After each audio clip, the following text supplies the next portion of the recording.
اور اس وقت پاکستان تحریک انصاف کے رہنما اور سینئر وکیل بابر اعوان میڈیا سے گفتگو کر رہے ہیں۔ جتنے بھی لا انفورسمنٹ کے ادارے ہیں وہ اپنی توجہ شہریوں کے تحفظ پہ لگائیں۔ یہ ہم اس لیے کہہ رہے ہیں کہ آج چھٹا دن تھا کہ ایک شہری جو پارلیمنٹیرین بھی ہے اور سب سے بڑی پارٹی کا عہدیدار ہے، اس کو راولپنڈی اور اسلام آباد اور لاہور کے درمیان گھسیٹنے میں انہوں نے لگایا۔ ابھی جو مجھے فواد نے بتائی ہے ڈیٹیل، اس کے مطابق وہ کل پورا دن، میں جب یہاں سے فارغ ہوا تو میں نے بھی دیکھا کہ قافلہ پتہ لگ رہا ہے جی ادھر سے جا رہے ہیں، اور پھر 3 دفعہ انہوں نے موٹر وے پہ اس کو موڑا اور آرڈر یہ تھا کہ کھلے ڈالے میں اس کو بٹھاؤ۔ ہمیں فواد کو بھی اپنی پرواہ نہیں تھی اور ہمیں اپنی پرواہ نہیں ہے،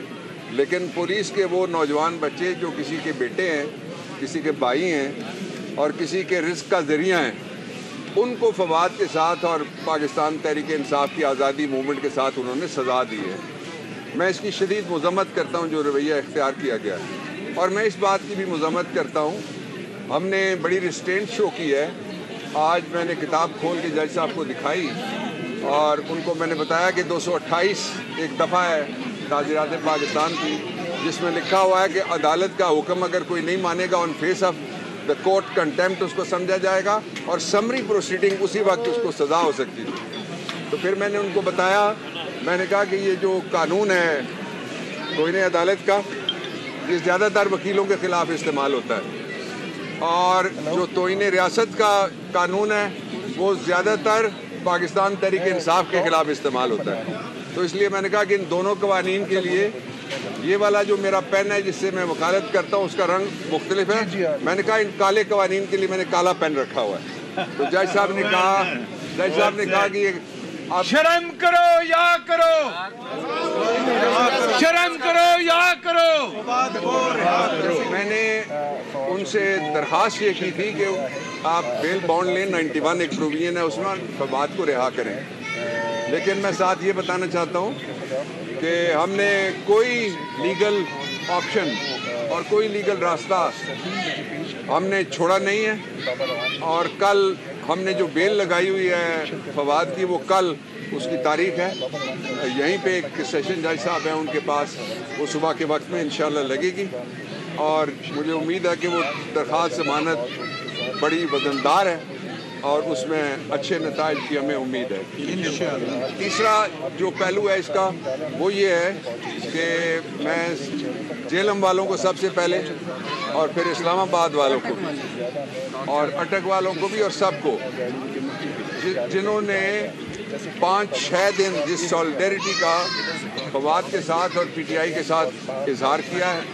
میں سب کو شاباش دینا چاہتا ہوں، سب کو میں خراج تحسین پیش کرنا چاہتا ہوں۔ اور اس کے ساتھ ہی آج جو اس حکومت نے 3 کام ایسے ہیں کہ اس وقت چاہیے تو یہ تھا کہ وہاں پہ جو کیبنٹ بنی ہے، جس طرح سے بنی ہے میں تفصیل میں نہیں جانا چاہتا، اس پہ آج کالم لکھے ہوئے کہ کون کتنے میں آیا ہے، کہاں سے آیا ہے، تو ورتھ بھی لکھی ہوئی ہے ساتھ۔ تو اس لیے میں صرف یہ کہنا چاہتا ہوں کہ جس صوبے میں بڑی مشکل کے ساتھ اللہ کی مہربانی سے ہم نے اس طرح کے وہ کنٹرول کیے ہوئے تھے، اور قوم نے بڑی قربانیاں دی، جس میں ہمارے فوج کے نوجوان، پولیس، اتنا پورے پاکستان میں شاید اتنی شہید کی ہوئی جہاں وہاں شہادتیں پولیس کی ہوئی ہیں، ٹاپ آفیشلز جو تھے وہ بھی شہید ہوئے ہیں، ان میں سے 2-3 ایسے جو میرے تعلق والے بھی تھے۔ تو اس کے بعد یہ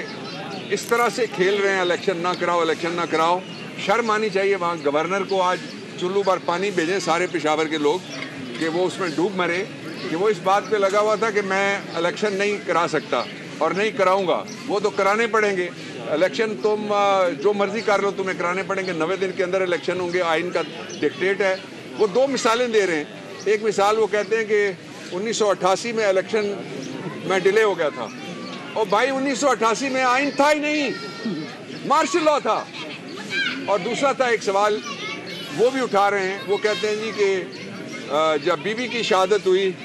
تو اس وقت کیا تھا؟ اس وقت بھی مارشل لاء تھا، اس وقت ملک کا صدر کون تھا؟ مارشل لاء ایڈمنسٹریٹر تھا۔ بابر اعوان کی گفتگو آپ سن رہے ہیں۔ دوسری جانب سینیٹ اجلاس میں اس وقت ڈاکٹر شہزاد وسیم سینٹ اجلاس میں اظہار خیال کر رہے ہیں۔ ڈار صاحب محترم تشریف لائے تو کہا گیا کہ ڈالر 200 سے نیچے آئے گا، کہ 200 سے نیچے آئے گا، اور ڈار صاحب کے اتنے بابرکت ہاتھ تھے کہ ڈالر کے درجات بلند سے بلند سے بلند ہوتے جا رہے ہیں۔ آج وہ تاریخ کی بلند ترین سطح پر ڈالر پہنچا ہوا ہے۔ نتیجہ اور فرماتے ہیں بڑا امپورٹنٹ، کہتے ہیں کہ یہ جو معیشت ہے اللہ تعالیٰ مدد فرمائے گا، یہ اللہ کے حوالے، میرا جو رب ہے وہ تمام جہانوں کا پالنے والا ہے، سب کا ہے، تمام جہانوں کا پالنے والا ہے، وہ رحمان بھی ہے، وہ رحیم بھی ہے، مگر وہ قہار بھی ہے، وہ جبار بھی ہے۔ دنیا میں ضابطے بھی دیے نو انسانی کو کہ اس راستے پر چلو گے تو آسانیاں ہیں۔ سینٹ اجلاس اس وقت آپ دیکھ رہے ہیں، شہزاد وسیم اس وقت سینٹ اجلاس کر رہے ہیں، اور یہاں پر ایک افسوسناک خبر آپ شامل کریں کہ اس وقت تک پشاور